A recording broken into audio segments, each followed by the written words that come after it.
My name is Emilie Max, and I work as a researcher at the Geneva Academy of International Humanitarian Law and Human Rights.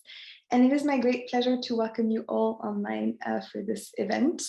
And I'm already seeing some familiar names in the audience, so welcome back, everybody. For those of you who do not know the Geneva Academy yet, we are an academic institution that provides education and undertakes research in all the areas of international law related to armed conflict. Today's event is part of a series that we call the IHL Talks, and it's events that we hold 6 to 7 times a year and that tackle current issues or burning issues in international humanitarian law and humanitarian affairs in the hope of informing the work of policymakers, but also academics and our students. Today's event is organized in partnership with the International Peace Institute in New York. And I would like to thank IPI, but also specifically my colleague Agathe, who will be moderating tonight's discussion. It's been a fruitful cooperation, and I hope that this is the beginning of a future fruitful cooperation. So without further ado, I look forward to the discussion, and I will give Agathe the floor. Thank you very much, Emily. Greetings to everyone who joined us today.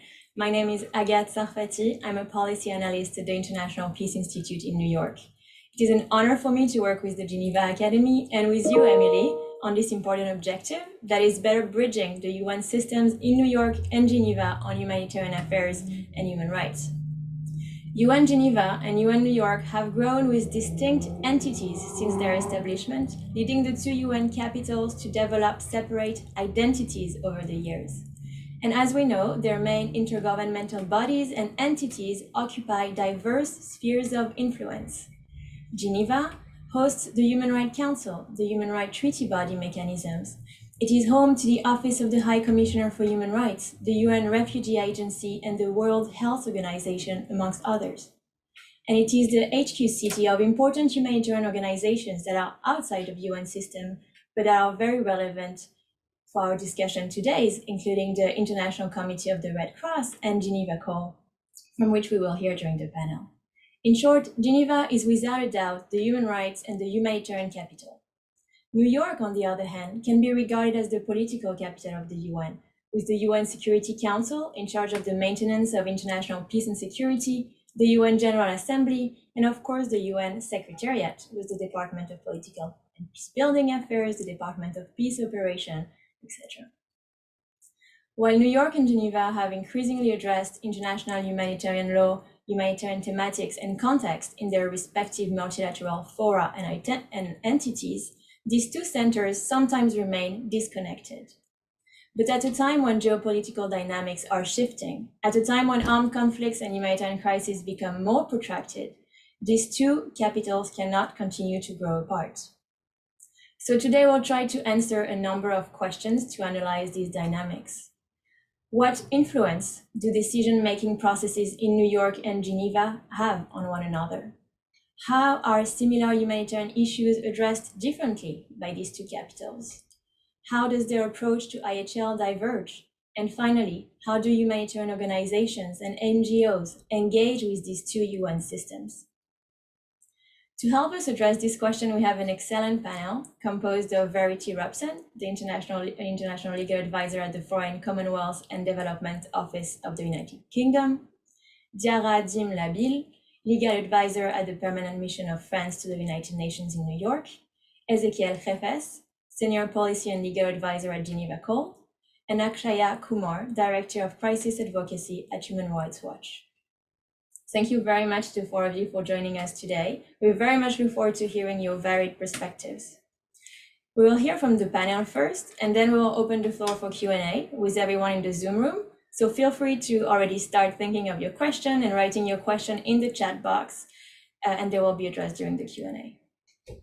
So without further ado, let's begin the conversation with Verity Robson.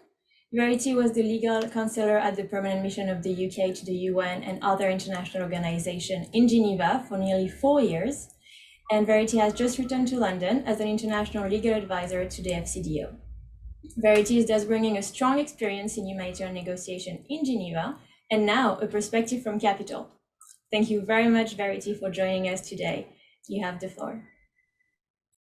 Thank you, Agathe, and to Emily, the Geneva Academy, and IPI for the invitation to be part of this event for International Law Week. Before I begin, I must give the customary disclaimer that while I work for the UK government and will be making remarks which draw on my experience representing the UK in Geneva, the views I express today are my own and not those of my government. So with that out of the way, I want to say really what a great pleasure it is to be speaking alongside old and new friends and colleagues today. As many of my fellow panelists and our audience members will know, yesterday was the 76th anniversary of the entry into force of the UN Charter. So it's a particularly good moment to take stock of our attempts to maintain international peace and security through multilateral diplomacy in the UN hubs of Geneva and New York. I will be focusing my remarks on the way that humanitarian affairs are addressed in the multilateral institutions of Geneva and on the relationship with New York as seen from Capital, where I am now based. So as is very well known, Geneva is home to around 40 international organizations, not all of which are part of the UN system, as Agathe mentioned. And indeed, Geneva's role as a center for humanitarianism and the resolution of conflict predates the founding of the UN, with the establishment of the ICRC in 1863, the Alabama Arbitration of 1872, and the founding of the League of Nations in 1919. The Swiss tradition of neutrality, therefore, means it is perhaps more frequently possible in Geneva than in New York for states to put humanitarian concerns before political ones. An important example are the humanitarian agreements that the UK has reached in recent years with Argentina and the International Committee of the Red Cross to exhume from war graves on the Falkland Islands, which the Argentines call the Malvinas, the unidentified bodies of young soldiers killed during the war in the early 1980s, to take DNA samples from them and to match those with the families of soldiers who went missing in action, finally enabling the body's identification and reburial in a place of the family's choosing. These humanitarian agreements have meant that we can bring closure to the families affected by an international armed conflict, even when the political differences between the parties to that conflict remain. Another example of Geneva's unique character is the International Conference of the Red Cross and Red Crescent movement, which happens in Geneva every 4 years, and which many of my fellow panelists have attended to. It brings together the high contracting parties to the Geneva Conventions, the ICRC, the International Federation of the Red Cross, and all of the Red Cross and Red Crescent national societies from around the world to look at the most pressing humanitarian issues of the day, including through the negotiation of resolutions which can only be adopted by consensus. Uniquely, the conference puts states and civil society organizations on an equal footing. That doesn't, in my experience, change the tension in the negotiating room, nor the legal arguments that are deployed there, but the varying interests of the actors do lead to different thematic emphasis than we often find in the state-centric fora of the United Nations. For example, at the last international conference in 2019, and despite skepticism from some states, national societies instigated new resolutions on the topics of disaster readiness and pandemic preparedness, both of which have subsequently proved to be very prescient. A third example of Geneva's special capacities is the UN Human Rights Council. It's technically a subsidiary organ of the General Assembly, and it often covers much of the same thematic ground as Third Committee. But it is also more inclined than Third Committee to look at country-specific situations of concern. And as we all know, those countries that are experiencing mass human rights violations are often those in which there is dire humanitarian need or an active or recent armed conflict. The HRC has the significant advantage over a New York fora of a limited, regionally representative, rotating membership, which means it can be easier to achieve progress there than in the General Assembly or Security Council, because fewer actors have votes and every vote has equal weight.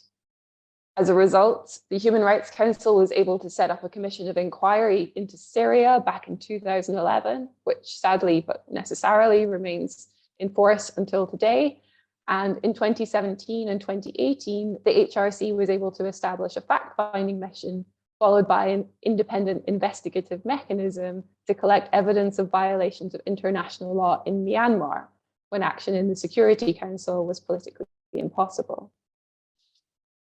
Sadly, though, it's not all roses and doves in Geneva, and we do find that negotiations here can be as politicized as they are in New York. One example would be the fact that the biggest issue at last year's annual Council of the International Organization for Migration was the vote that was called by Ukraine on Russia's application for membership of the IOM, on the basis that Russia's illegal annexation of Crimea had caused Ukraine to experience the highest number of internally displaced persons in Europe. Addressing that question took up almost half of the time allotted to the annual council last year. Many governments, including my own, expressed sympathy for Ukraine's situation, but nevertheless voted in favor of Russia's admission because they see value in engaging in multilateral dialogue on mutually important matters, even with those with whom they frequently disagree. And I'm sure that that is true in New York as well. Another example of politicization is the defeat earlier this month in the Human Rights Council of the annual Dutch-led resolution on the conflict in Yemen, which meant that the investigative mandate of the group of eminent international and regional experts was very sadly not renewed. And I think it's no secret that the balance in this vote was tipped against renewal by some very heavy lobbying by a country that had been criticized for its role in the conflict in the experts' previous reports. That being said, the challenges of politicization are perhaps unavoidable when you bring so many states together in one place. And I suspect we would hear similar stories from those working in other UN hubs like Nairobi if our event today was looking at cities elsewhere in the world too. The final point I would like to make today is about the relationship between Geneva and New York. All too frequently, it seems that states fail to join up sufficiently between the different multilateral fora in the two cities, despite the fact that we are often looking at the same substantive and legal issues in both places. The significance of agreed language from one place can be overlooked in the other, or a carefully balanced compromise can be inadvertently or deliberately unpicked. That sometimes means that delegations in New York and Geneva end up duplicating or undermining each other's work rather than building on it. There are obvious and significant political obstacles to formal reforms, to the institutional links between the cities, and it's why informal initiatives like today's event are particularly important, bringing us together across the Atlantic. Some other useful initiatives that have improved these links are, for example, the practice of inviting to the Security Council for informal briefings key figures from Geneva, such as the Human Rights Council President, the High Commissioner for Human Rights, and members of the special procedures created by the Human Rights Council. And at a state level, it's really important to make a conscious effort to ensure consistency and coherence. That can be carried forward by things like instructing Fifth Committee delegates to advocate for sufficient budget for the human rights pillar to actually finance the requests that are made by the Human Rights Council. It can mean using capital as a central hub for coordination, which is what is supposed to happen, but doesn't always happen. But we do find in the UK that the National Committee for International Humanitarian Law provides a really useful space for strategic thinking on humanitarian objectives and on the methodologies for advancing those in multilateral hubs, as well as domestically and bilaterally. And finally, personal exchanges. Permanent missions in Geneva often send disarmament and human rights delegates to cover First Committee and Third Committee, respectively. And Third Committee delegates used pre-pandemic to regularly visit the Human Rights Council for the June session. But for some reason, the practice seems less common among humanitarian and legal delegates, and that is perhaps something that we could do more to address. So I will end it there with a general suggestion that we all visit each other and get to know each other better, and hand back to you again. Thank you. Thank you very much, Verity, for your presentation and really including this historical overview of the development of Geneva as a humanitarian hub and the concrete examples that you gave on humanitarian negotiation and decisions.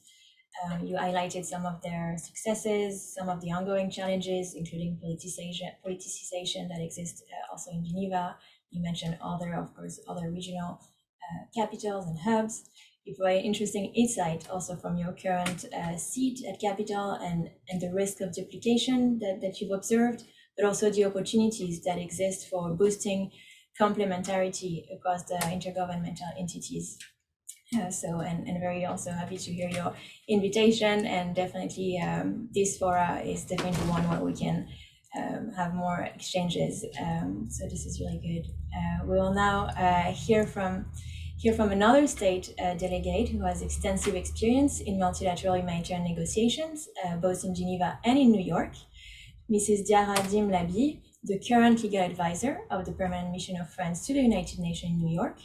Diarra, we look forward to learning about your experience in New York and in Geneva, but also to hear your assessments on how complementary are these two hubs in actually advancing humanitarian affairs. Diarra, over to you.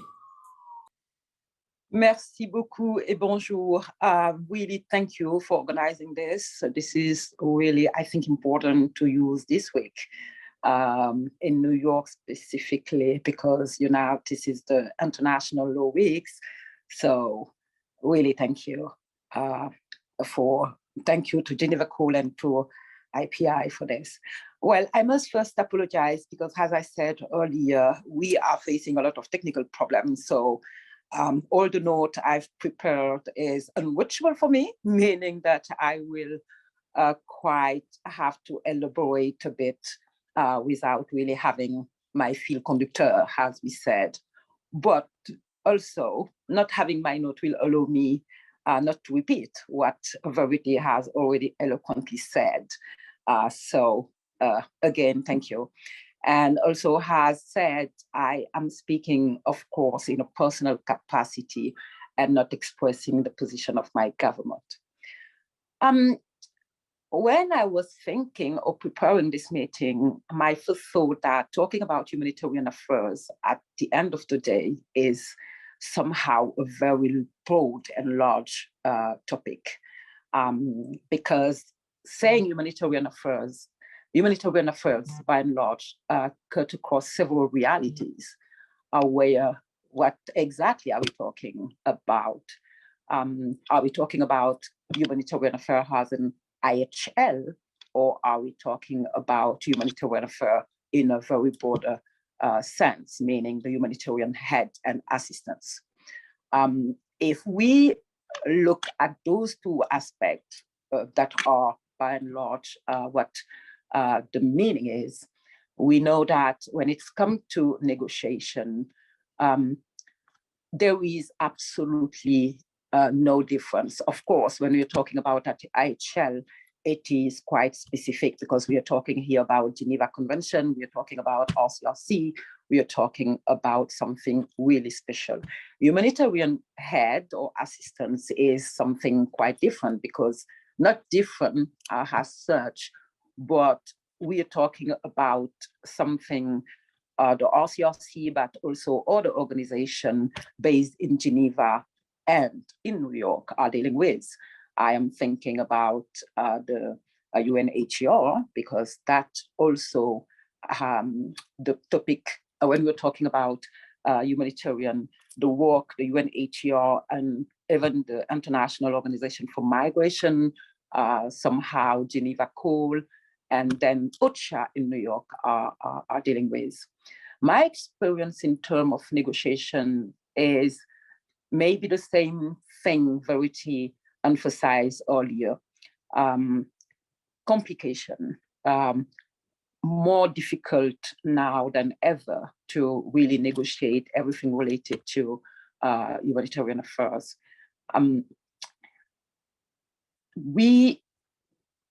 Whether we are talking about negotiation in Geneva or New York, complication come from the politicization, of course, even though one would think that these issues should be very consensual.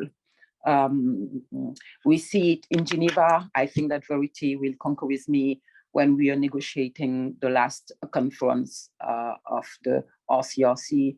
It was not that easy.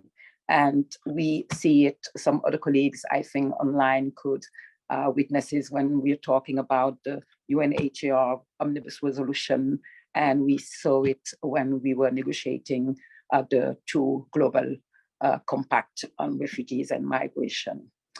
And the situation is no different. I have been in New York for a year now, and we're seeing it whether we are talking about all the negotiation related to humanitarian affairs within the ECOSOC. But, and this is interesting, when it's come to discussion humanitarian issues at the UN Security Council, we saw it, for instance, Syria is a good example of the tension and difficulties that exist when it's come to humanitarian negotiation. And has the delegation most of the time expressed the position of their countries. So the situation is quite the same, whether we are in Geneva or we are in New York. And we are all aware of what some of the problems are, specifically everything related to the sanction that apply, whether we are talking about IHL and we are talking about humanitarian affairs. I really do have nothing to add on the example given by Verity, for instance, when it's come to all the topic discussed in Geneva or in New York. I think that for some outsider or outside observer, Geneva is the really relevant place to discuss humanitarian issues just before we have, because we have RCRC there, we have, as I said, UNHCR, we have IOM, but New York at the same time, it is very, very important, and I really do believe that that's why this complementarity between Geneva and New York is so important. Again, as said by Verity, one can think that Geneva is more technical, and then New York more political or politicized.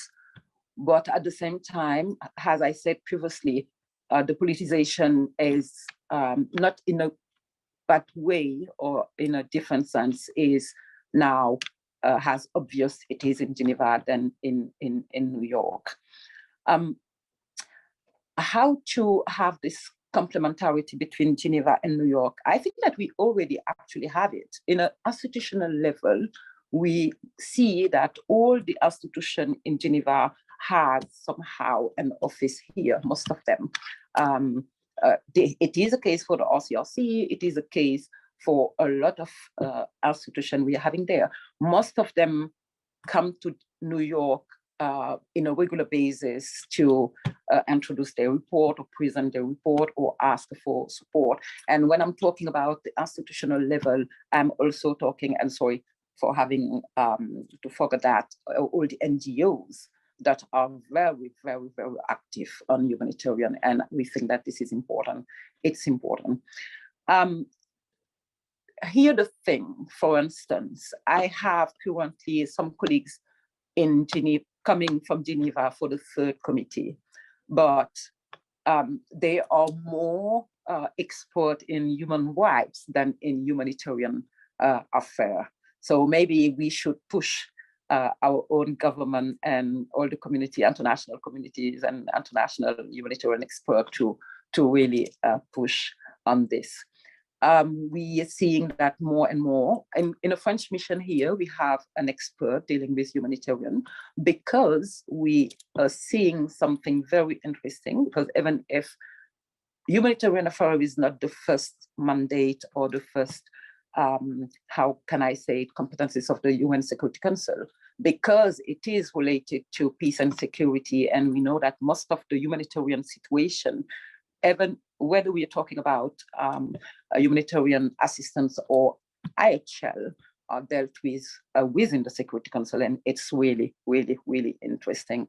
For instance, if you really look at all the situation and this kind of bridge between the IHL and humanitarian assistance, and then basically Geneva and New York, we are going to have all the, how can I say it, tension and conflict going on, whether it is in Syria, I referred to it early on, Afghanistan, Sahel, Ethiopia, and so on and so on. Now I can say that for my country, this is now the hat of the French legal advisor here. Humanitarian, of course, is humanitarian affair and IHL are very, very, very important for us. As you see it, we are really promoting the respect of IHL, and in particular with a specific focus on the protection of humanitarian personnel and humanitarian access, which is really very important for France. We were really, another important topic is, and I think that again, a topic that's will interest Geneva and New York, will be on protection of the humanitarian space, which is undermined or threatened whether by politicization, but also by what is also because of what is happening on the ground, or humanitarian personnel are less and less safe. As you are aware of that, we were with Germany calling for all the countries to sign the call for action. We adopted 2 years ago. So far we have 52 signatories, I think, and really do hope that we're going to have more and more. So again, sorry if my intervention is not as structure had. It would be if I could have my note with me, but I am definitely ready to answer any question anyone may have. Thank you. Thank you very much, Yara, for your briefing and for mentioning the two sides of the same coin of humanitarian affairs, that is IHL and humanitarian assistance. You discussed also the complex dynamics, both in New York and in Geneva, and the stalemates that exist, unfortunately, in these two forums over resolving the most serious humanitarian crisis of our times. You also highlighted the existing complementarity of these two capitals, including from an institutional perspective with the presence of Geneva entities in New York.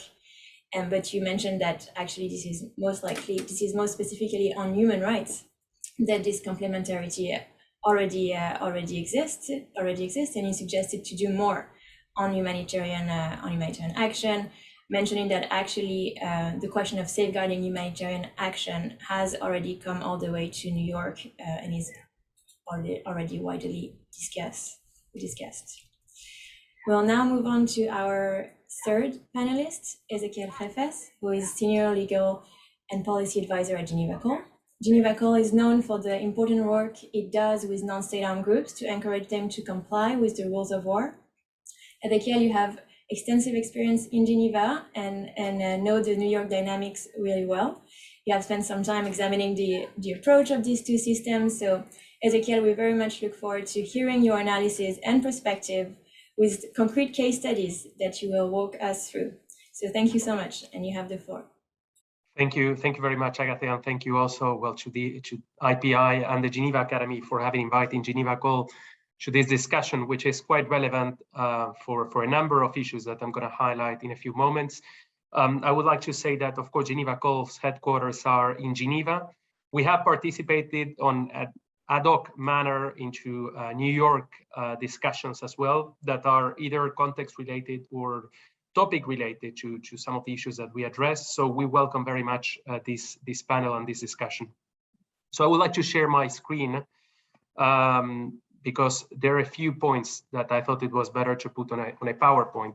So when thinking about how humanitarian affairs are dealt with in New York and in Geneva, I believe that there are a couple of tensions that can be seen through 4 lenses or 4 perspectives.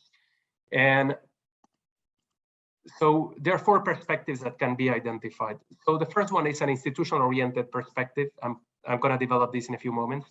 The second one is a subject-oriented perspective. The third one is how IHL is taught both in New York and in Geneva. I could also add human rights law, how human rights law and IHL are being taught both in New York and in Geneva. And because of Geneva Call's approach on engaging armed non-state actors, how armed non-state actors are being dealt by the humanitarian communities, both in New York and in Geneva. So as I said, I would like to perhaps highlight a couple of tensions that exist that can be seen through these four perspectives or four lenses. So the first one that I thought it was interesting to recall is the case of Yemen. So as we know, the group of eminent experts mandate was not renewed recently at the Human Rights Council, but still, I would like to point out of how New York and Geneva have dealt with the conflict in Yemen from an institutional oriented perspective. And the first point I wanted to highlight is the issue of the existence of this group of eminent experts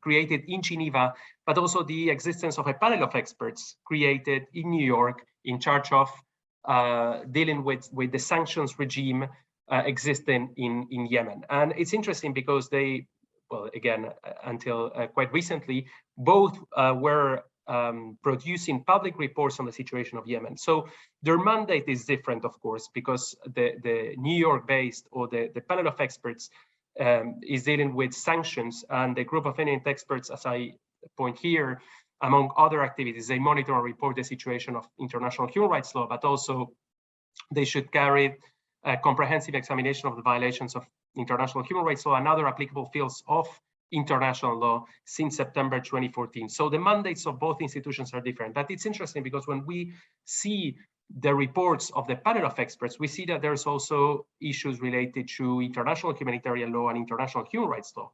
So there are a few elements that I'd like to highlight on the differences between these two bodies. And it's interesting because both of them are UN or were until recently UN-based institutions. So the first one is that, for instance, when we go through the last report, so the group of eminent experts acknowledged that their access to Yemen was restricted. And this was, and it acknowledged that this was for the last 3 years. This is different to the group of, to the panel of experts that actually had a report on the access to Yemen and the visits it carried out. The second one, the second interesting point that I acknowledge again on how New York and Geneva talk about humanitarian affairs is that there's no mention to the other body report. So the panel of experts report, there is a brief mention to the group of eminent experts, but not about the substance, IHL human rights law. And the group of eminent experts report, there is no mention to the panel of experts report on IHL and human rights law. And there's some issues that they deal jointly. So for instance, there is an attack on 15th of July of 2020 that is included in both reports, yet the recommendations are different. While for the panel of experts, there is no recommendation, the group of eminent experts recall the rules of IHL after addressing this attack. Then there is also another different approach in terms of the exchange of prisoners that took place with the logistical support of the ICRC.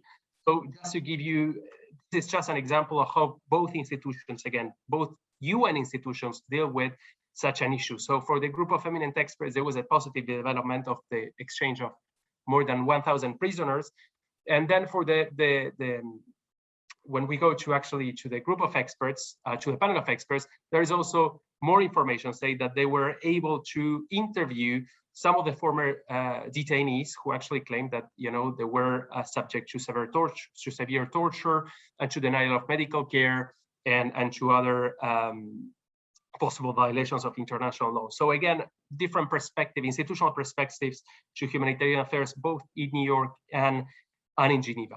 If we go to the second lens, and this is not the only case, by the way, so we also have a human rights, for instance, body dealing with South Sudan, created in Geneva, and we also have a sanctions body dealing with South Sudan in New York. So again, this it's interesting because again, we have different bodies dealing with the same situation. While they have a different scope, they also deal with international law, specifically IHL and human rights law in this context. So the second perspective that I wanted to highlight is related to a subject-oriented perspective, and this is specifically on the protection of children in armed conflict. So, of course, we would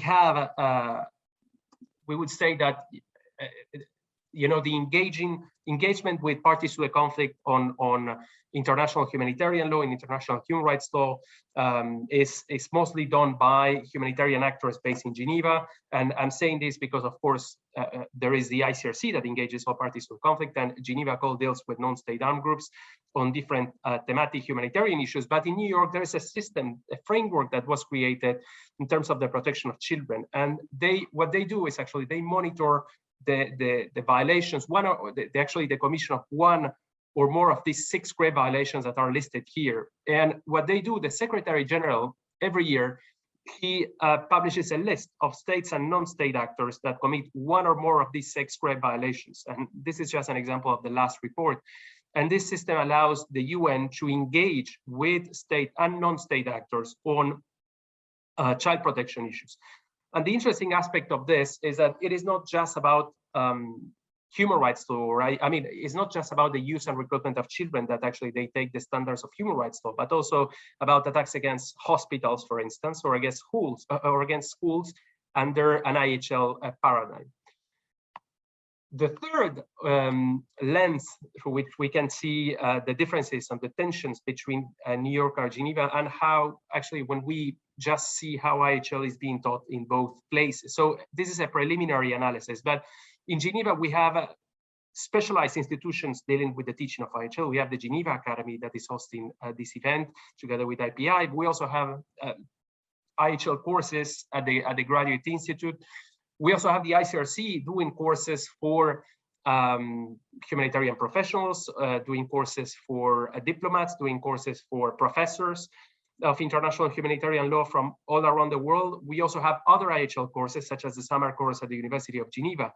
When we start actually analyzing how IHL is dealt with in New York, we see that the programs are quite different. So we see that there are a few universities providing or giving IHL courses, but not to the same extent as this is happening in Geneva. I have not identified any course, for instance, for lawmakers happening in New York, as there is one in Geneva led by the ICRC. How international humanitarian law is being dealt at universities is quite different. In some places, they have courses on national security, or they rely on books that have a more operational approach, such as the one at NYU, while in others, they might have a more, I would say, Geneva Center approach, such as if we go to one of the courses of IHL at Columbia, they rely on Sassoli, Bouvier, and Quentin on how does law protect in war. So this is quite different, because in Geneva there is, again, probably because the ICRC is there, and there is an active approach on engaging lawmakers and humanitarian professionals on IHL that has not been observed in New York. And the last one is the issue of non-state armed groups. And in the last few years, there have been many discussions about human rights law, how human rights law apply, whether they apply or not to non-state armed groups, and many have analyzed the practices of different UN bodies. So I'd like to point out 2 elements that I think is relevant to show these differences. So the first one is how some special procedures in Geneva have addressed this issue, and they have come up with this joint statement early this year, saying that relying on the practice of the UN General Assembly, the UN Security Council, and the Human Rights Council, acknowledging that armed non-state actors exercising government-like functions, or at least, as a minimum, if they have control over territory or population, must respect and protect international human rights law.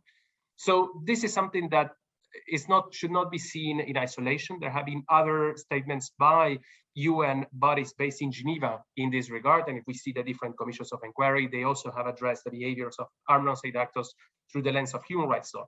So one might think, well, that New York is quite different to this perspective, and it's the Geneva people who are pushing towards this agenda. But just to point out that one example, this is the comments that the UN Secretary General made to the resolution 2286 of 2016 on healthcare, in which the UN Secretary General, he explicitly claimed, or he explicitly affirmed that both state parties, and he says other parties to the conflict, with the support of the UN and relevant organizations, should promote a culture of respect of IHL and human rights law.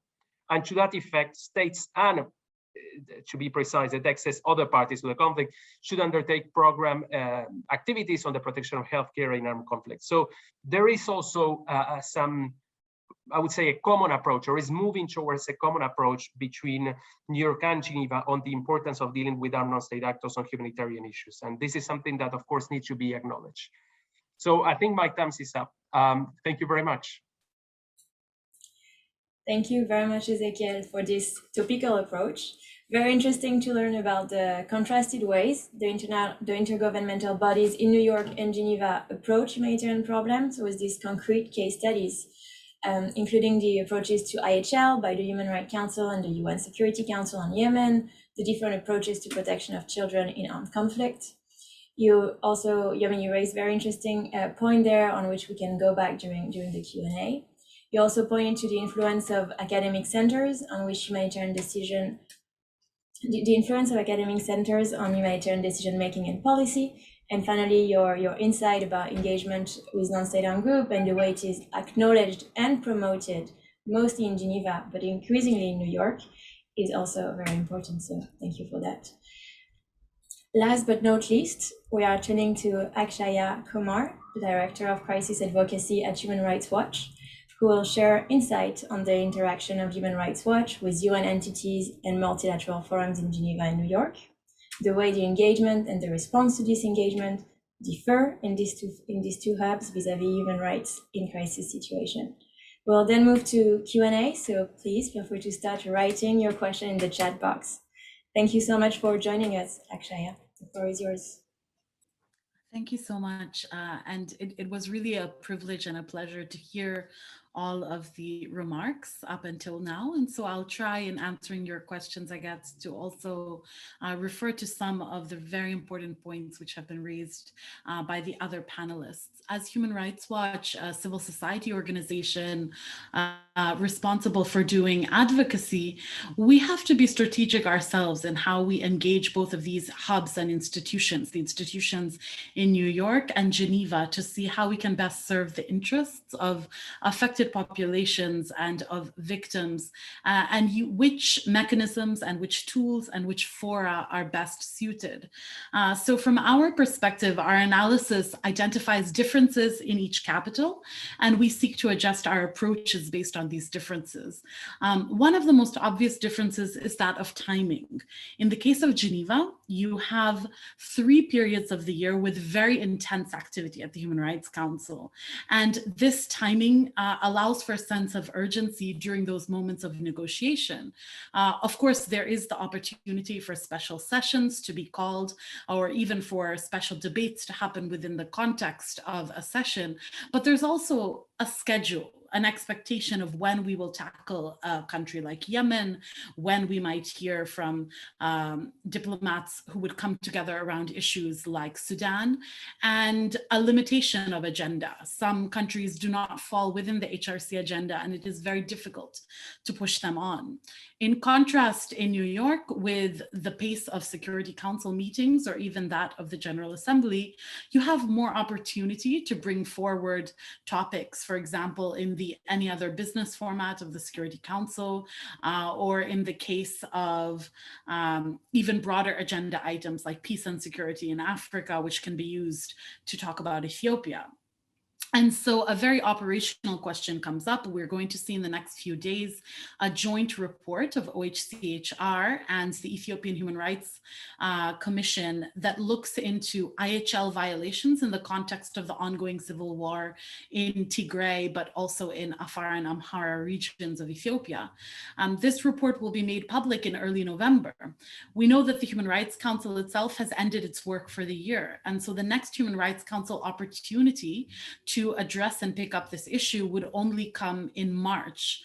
If the findings are matching those findings of organizations like our own, we expect them to be quite serious and demand a sense of urgency. And so there, we do have opportunities in Geneva. For example, we can urge the High Commissioner for Human Rights to call an intersessional briefing. We can brief member states ourselves to ask them to make statements and respond to the IHL violations.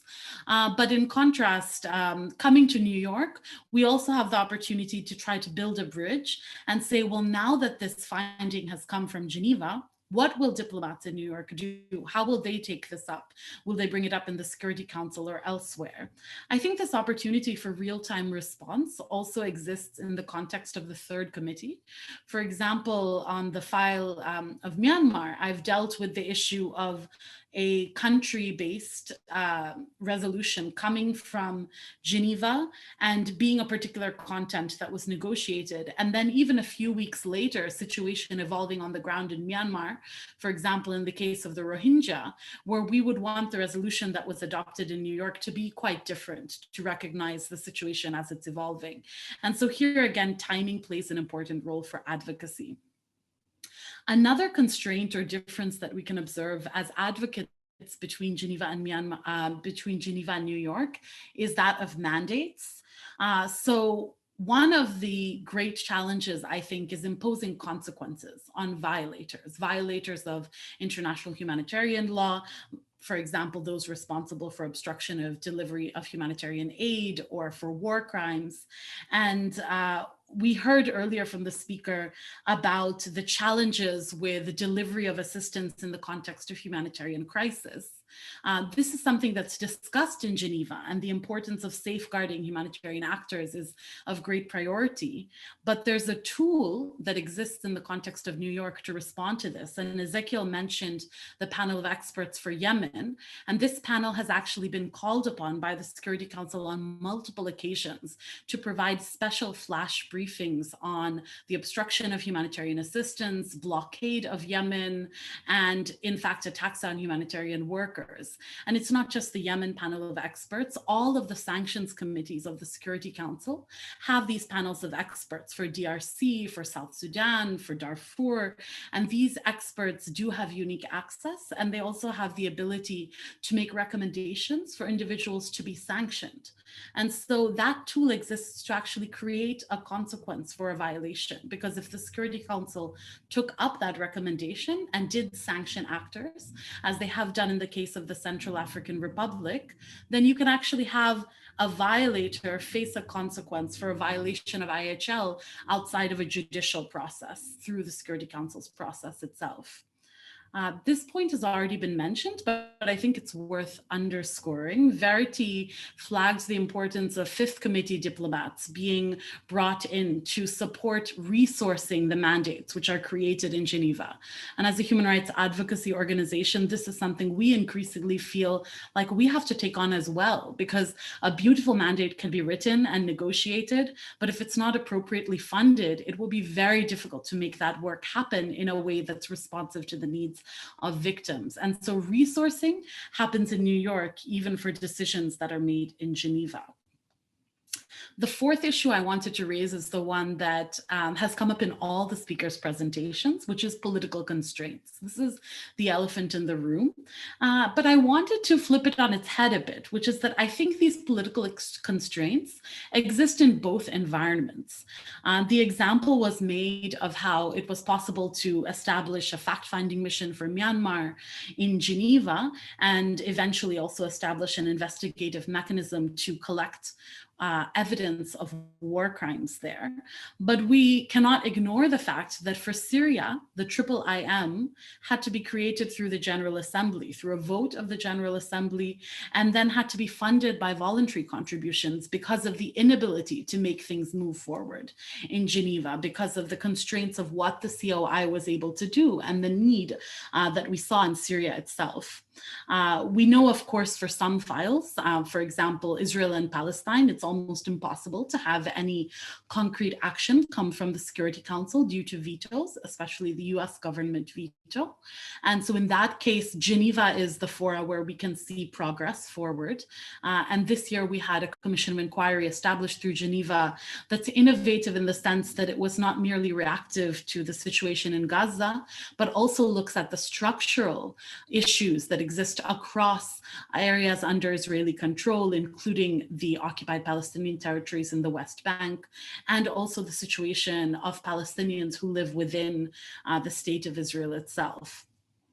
The last point I wanted to make is that just as the Children in Armed Conflict agenda exists in New York, we also have the Women, Peace and Security agenda very entrenched in the New York scene. And in some ways that does result in a structurally integrated feminist approach to trying to address some of these country-specific situations. We have created by the Security Council itself an informal expert group where gender-sensitive analysis about particular conflicts is brought forward to Security Council diplomats, where we have Women, Peace and Security Week, which just happened recently in New York. And we have the fact that in Security Council resolution negotiations, there's an expectation of an integration of a gender-sensitive perspective. And this is something, of course, Geneva diplomats are negotiating resolutions of the Human Rights Council and have a whole range of responsibilities. And maybe it brings to the point that Verity made at the very start, which is that capitals also play a very important role here in being a connector and making sure that that kind of analysis that exists in one space is translated over to the other and vice versa, because these resolutions and their outcomes are in many ways shaped by who's in the room and what kind of a perspective they bring, whether it's a feminist perspective, whether it's a perspective informed by a gender-sensitive analysis, or one that doesn't have that structural sense of input. So for us as a human rights organization, we think about mandates, we think about resources, we think about timing and urgency, and also political constraints. And for every single file, we might find Geneva or New York more hospitable, or ideally something where we build a bridge between both. And we seek to bring action from Geneva into New York and vice versa. And that's certainly something that we're going to be doing in the coming weeks on issues like Xinjiang, where we began with joint statements in Geneva, addressing the Chinese government's responsibility. And now we have similar joint statements happening at the Third Committee. So I look forward very much to the discussion and the questions, as well as reactions from other panelists. Thank you. Thank you very much, actually. Thank you for sharing insight on the way Human Rights Watch tailors its engagement to the Human Rights Council and the UN Security Council and other entities to ensure really the complementarity of the decision-making processes on humanitarian affairs and human rights crisis, both in New York and in Geneva. You mentioned very interesting tools that can be used to this effect, including the role of panel of experts, and you really highlighted the importance of resource management. So thank you very much for this, and thank you very much again to the panel really for their insight throughout the discussion. We will now open the floor to the audience to ask some questions. But if I may, I'll start with a question myself and turn to the panel to see if there is anything you'd like to add at this stage. So you did mention, some of you did mention some alternatives and some options to further bridge and ensure complementarity between Geneva and New York. I wanted to ask you if you want to suggest any other concrete ways in doing so at this stage. And we also wanted to ask you if you believe that academic centers and think tanks like Geneva Academy and IPI have a role to play in this effort. Who would like to start with this question?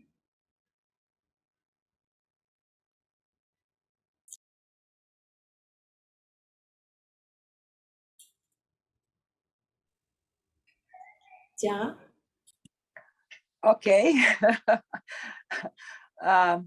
Let me try to answer. The question was about, could we have something else or another place than Geneva and New York, right? Please.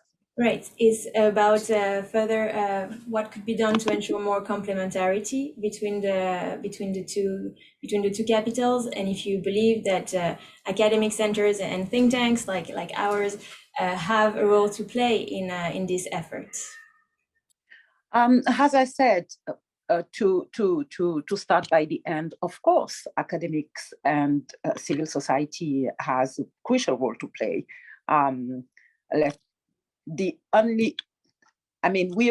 trying to answer that question because you decided to organize this, right? Which is the perfect example of how important your role is. I definitely think that it is also what is happening, in my opinion, and this is again my personal opinion, is we are, to say it very simply, into it as a state representative. That sometimes I am not sure that we have the time and what it takes to just think about it from another perspective, because our place of work or place of thinking is the fora we know and the way we are doing it. Human rights is Geneva, and sometimes New York. Humanitarian is Geneva, and sometimes New York, and that's the way we know it. And sometimes we are very silo organized, if I may say so. So having someone from the outside also helping us have this kind of reflection, this kind of discussion is very, very, very important. How we can improve it? I think that we need maybe to be very, very creative. The institutional part showed us that Geneva is the place, as I said earlier, seems to be the natural place to deal with a lot of questions related to humanitarian. But at the same time, we're noticing that New York, because everything that have been said earlier, is becoming a very prominent place too. Normally, representing our states mean that we are having the same instruction, right? Whether we are in Geneva or in New York, and then we have to work very closely all together, whether we are in Geneva and in New York. I really, really do not see right now, except what I said earlier, having more colleagues coming from Geneva, coming to New York, and trying to see how we can have all the discussion at the same place without duplication, without rendering things more complicated. It's again being creative. Otherwise, never forget that again, whether we are in here or in Geneva, we are representing the same states. So one could think that everything should be worked very smoothly and very consistently or with currents, but it's not always the case. So, and that's where you maybe can help us at least have the reflection with us. I'm not seeing something else I can add to that. Thank you very much, Dia. Anyone else who would like to add something at this stage, or would like to also maybe to react to others' presentations? Yeah, thanks, Agad. I gave some examples in my presentation, obviously, of ways in which Geneva and New York could work more closely together. But I would add that in addition to the role of capital and personal exchanges, I think personal relationships are very important as well, and networks. And in the absence of institutional links, it's often our networks that are able to make the connections for us between different strands of work. That is one of the reasons that the invitations that diplomatic delegations receive from academic institutions and think tanks to roundtables and discussion groups are so welcome, because often it is those who are operating slightly outside of the negotiation room who are able to take a longer view or a more detailed view of the issues that we're actually talking about. And it is often these roundtables and reports that give states at least more of an opportunity to examine and share their views in confidential spaces and test their assumptions and hopefully move things forward.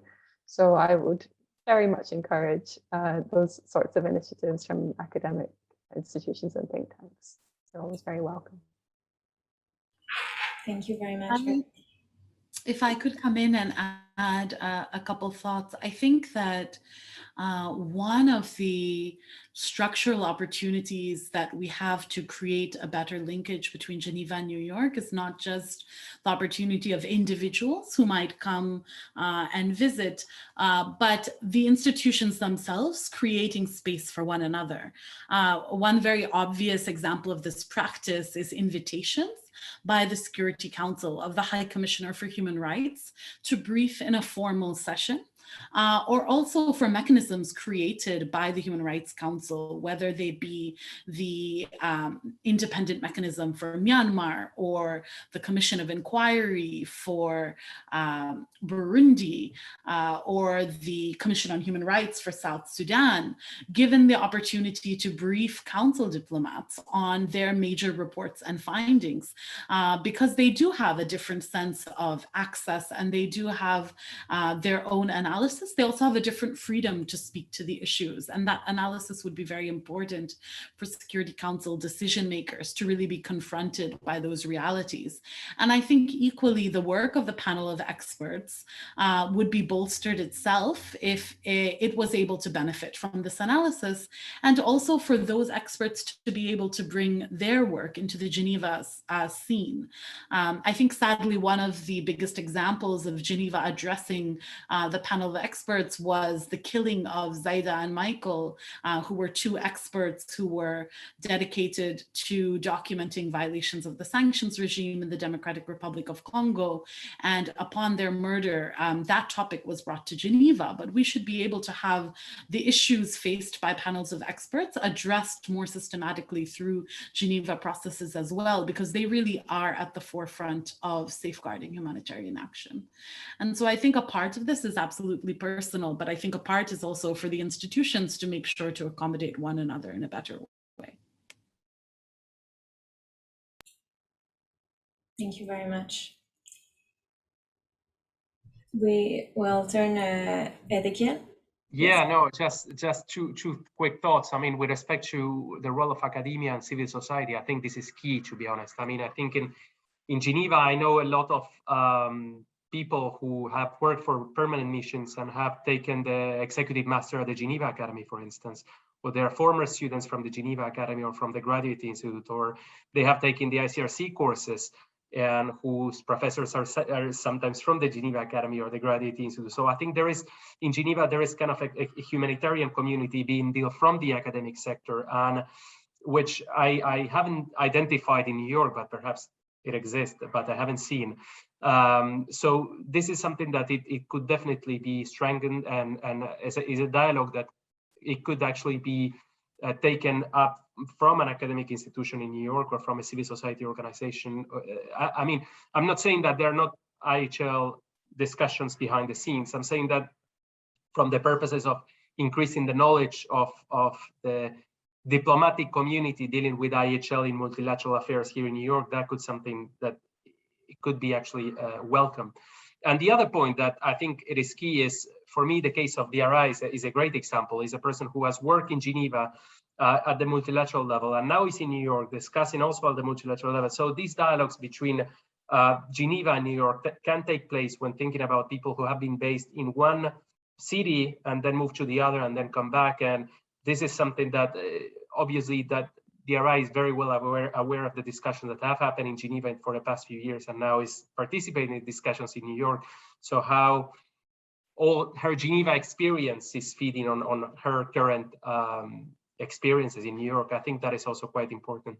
But it may also happen with civil society organizations, or with people working from an international organization in Geneva, then moving to another organization in New York, or the other way around.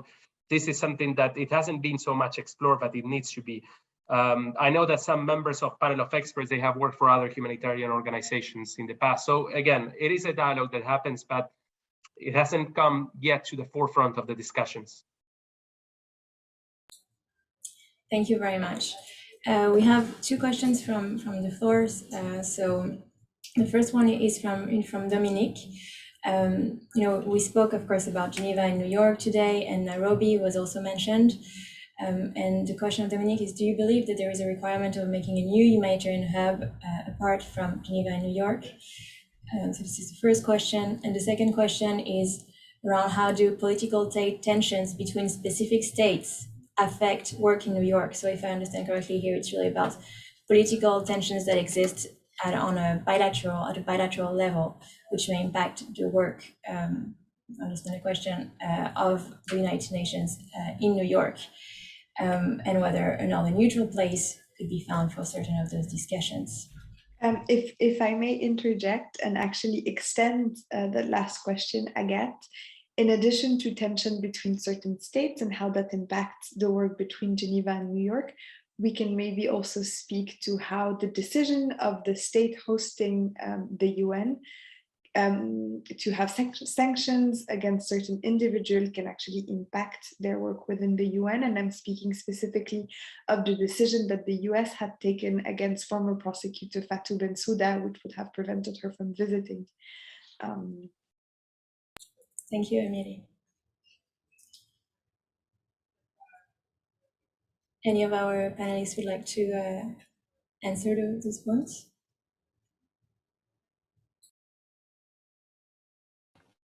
I can add from the perspective of civil society that I think the importance of challenging the centering of certain spaces, particularly headquarters spaces, is absolutely essential, particularly so that the people who are most affected by the work of the United Nations in the field missions where they're affected or in the regional offices feel like their voices can be heard as well.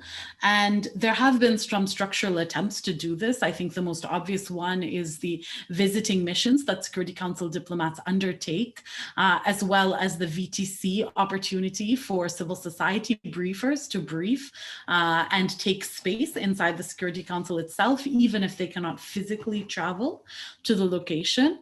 The issue of visa bans, I think, is very relevant in this context because it's not just visa bans. In some cases, simply the bureaucratic hurdles of securing a visa, even if you're technically allowed, can be challenging. For example, in the context of the Trump administration, there were some countries that faced visa restrictions, not because of an individual, but because of where they were coming from. And so thinking about how to facilitate and enable this is really quite critical. And I think the aspect that seems quite interesting is to think about how academic institutions can also create these channels for others whose voices may not be in these circles to be heard in both Geneva and New York, especially if the diplomats are not able to travel to those places themselves. If I may add to that, I think one of the real silver linings of the pandemic has been the shift to holding more multilateral meetings, either virtually or in a hybrid setting. And that has enabled a much broader participation of delegations who wouldn't otherwise be able to fly or afford to stay in a city that is incredibly expensive, like Geneva is. And also civil society organizations, particularly grassroots organizations, who again wouldn't necessarily have the funding to be able to come to a physical meeting in Geneva. So we've really seen a diversification of the voices that are heard in the Human Rights Council chamber and the other rooms at the Palais des Nations over the past couple of years, which has been a fantastic improvement, because I completely agree with Akshaya that the historical accident of the location of these two cities does inadvertently exclude people whose voices should be heard more often.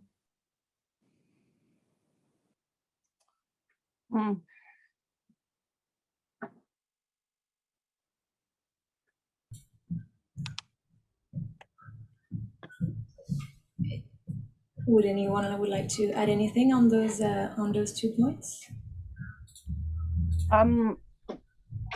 For a new hub, I don't know, maybe has said for Richie, the new hub will be a virtual one. We need to remember, even if we're all praying for inclusiveness and inclusivity, meaning the broader participation of everyone, that when it's come to some topic related to humanitarian, I'm going to really focus on humanitarian, and specifically when it's come to the IHL, Of course, we know that having the civil society institution and academics is very important to help us, at least to participate in this kind of reflection. But a new hub would be maybe something interesting, but since we're talking about states matters and every violation of human rights, but more specifically IHL, or every obstacle to humanitarian assistance is, I do think, a matter for all the international community and has an whole. So for that, I think that Geneva's New York are crucial, important, and useful place just because we are talking about the two most universal places, multilateral fora. We have almost all the countries in a lot of countries in Geneva and almost the universal representation in New York. However, for me, this particularity doesn't mean exclusivity. How can I say it? Okay, or let's say that in the same way that we are used to see or to say that a good justice is necessary a justice of proximity, I would say that it is necessary to involve, for instance, regional actors. The African Union is part of a lot of negotiation when it's come to human rights or humanitarian, and recently we've seen it with the ASEAN when it's come to for the Myanmar situation, and they have been efficiently put in contribution to resolve those problems. But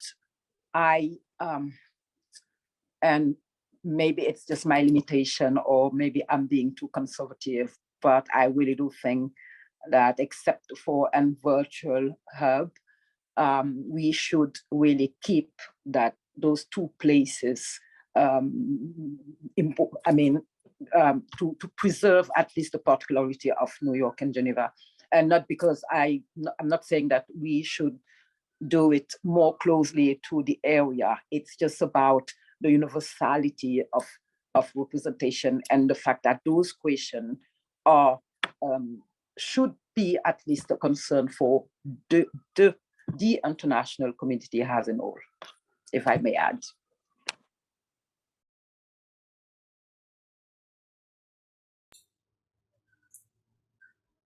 Thank you very much.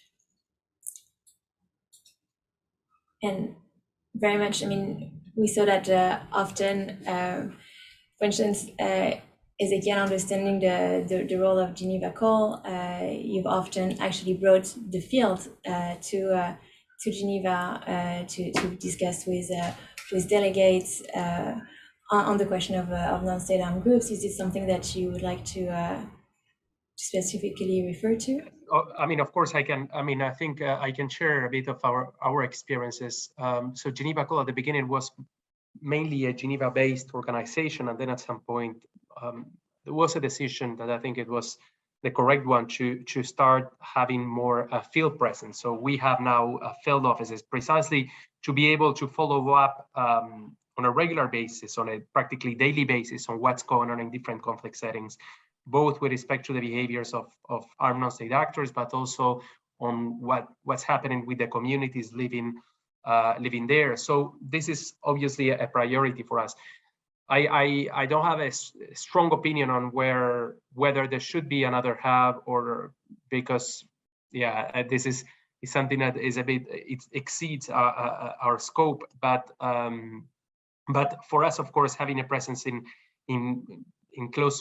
in close proximity to the humanitarian crisis is essential. Again, we believe that this is one of the ways to be able to engage with the respective armed entities and to build trust and to build confidence, and as a result to change their behaviors to have more protective humanitarian outcomes. So yes, that's obviously important. But of course, this is a political decision. We go back to the political decisions before. I mean, I'm speaking with respect to having another hub or not at the multilateral level. But discussions happen, I mean, at the multilateral level in various occasions. It's not that they just occur in Geneva or in New York. They happen in, there are humanitarian negotiations happening in Amman, in Bangkok, in Nairobi, just to mention a few of the places that take place.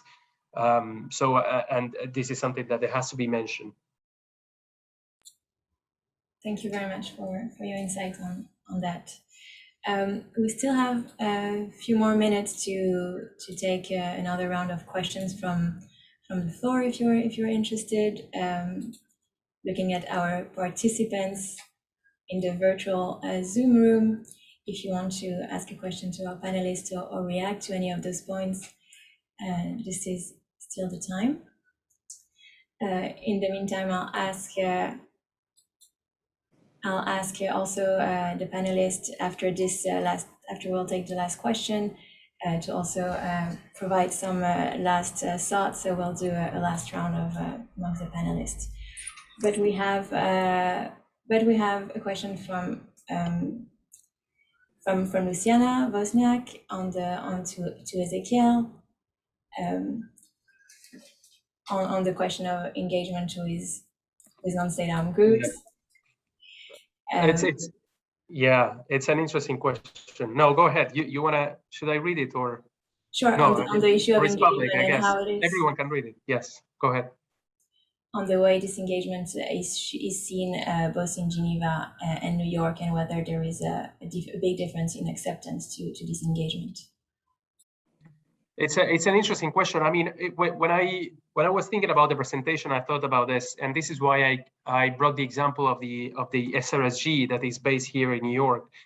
They have an office in Brussels as well, but they are a UN New York-based body, and that they are engaging with states and non-state armed groups on child protection issues. So, and I mean, of course, one might think that this is something that is well accepted in Geneva because you have, again, the key humanitarian actors, and many peace negotiations between states and non-state actors have taken place in Geneva, and this could be seen differently in New York. But there are some stakeholders in New York that accept very well the possibility of engaging non-state armed groups on humanitarian issues, and they understand very well why this is needed and where the legal basis for this comes from.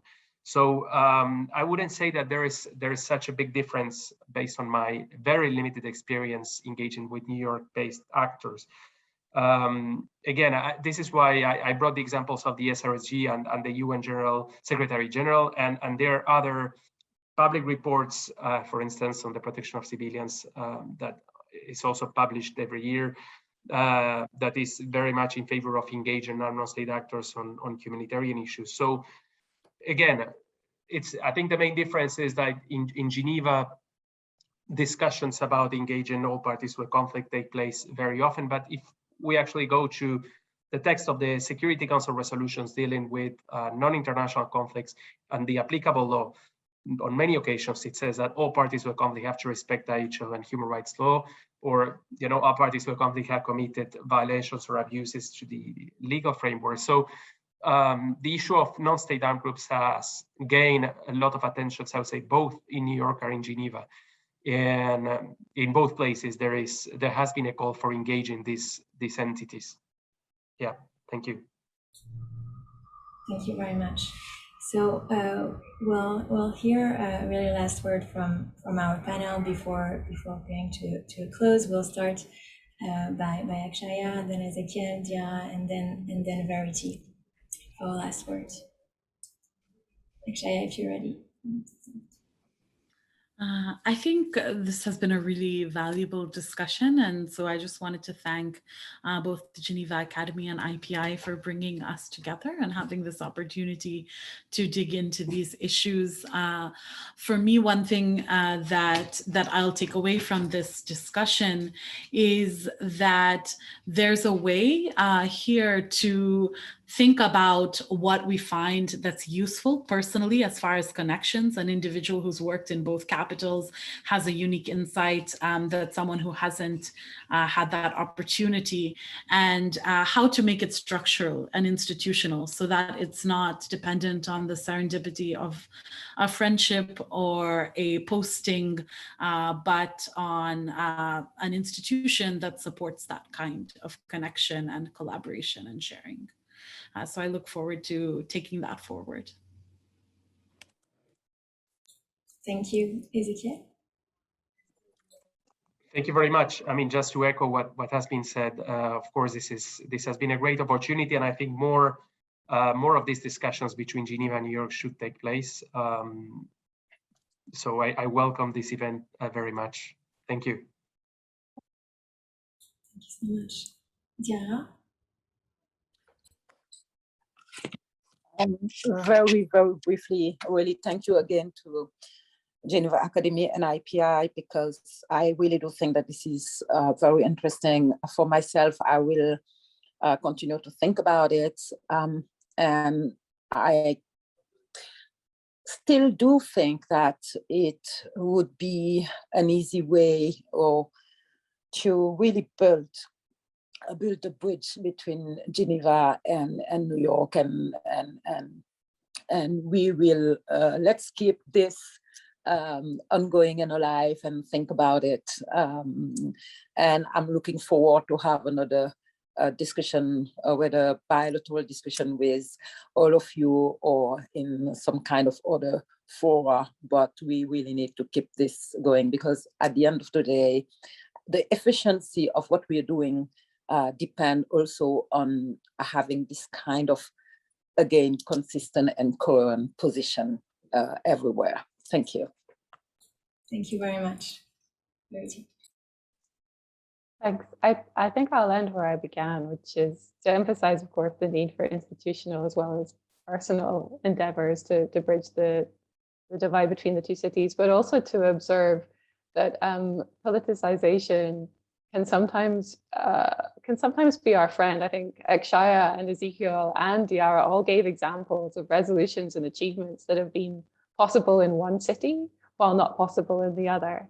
And we see in the Human Rights Council at the moment, as Akshaya mentioned, that the current membership and allegiances are making things particularly difficult. We're seeing more amendments, more votes than ever, and votes going the wrong way for the first time.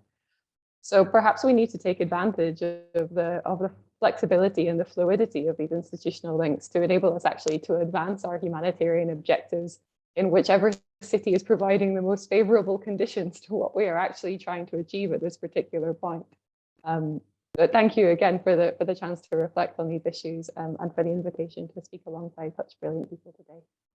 Thank you very much, Verity. This is a perfect conclusion. Thank you again, really, to our four panelists. It's been a really interesting discussion to have your diverse insights. I'll now turn to Emily to close the session up. Thank you very much again. Thank you very much, Agathe. Thank you very much also to the four panelists for tonight's or this afternoon's discussion. What I take away from it is that there are a lot of creative and possible ways of bridging the gap, but it's also worth sometimes exploiting the gap to achieve goals towards the promotion of the human person. I think I can speak on behalf of IPI and the Geneva Academy when I also want to thank the participants. And as I mentioned in my introduction, the IHL Talks is an ongoing series. So if there is a topic that you want to hear about or an angle that you think is missing from the discussion, please don't hesitate to be in touch. And on that note, I'm going to let everybody go back to their day or to their evening. And bye, everybody.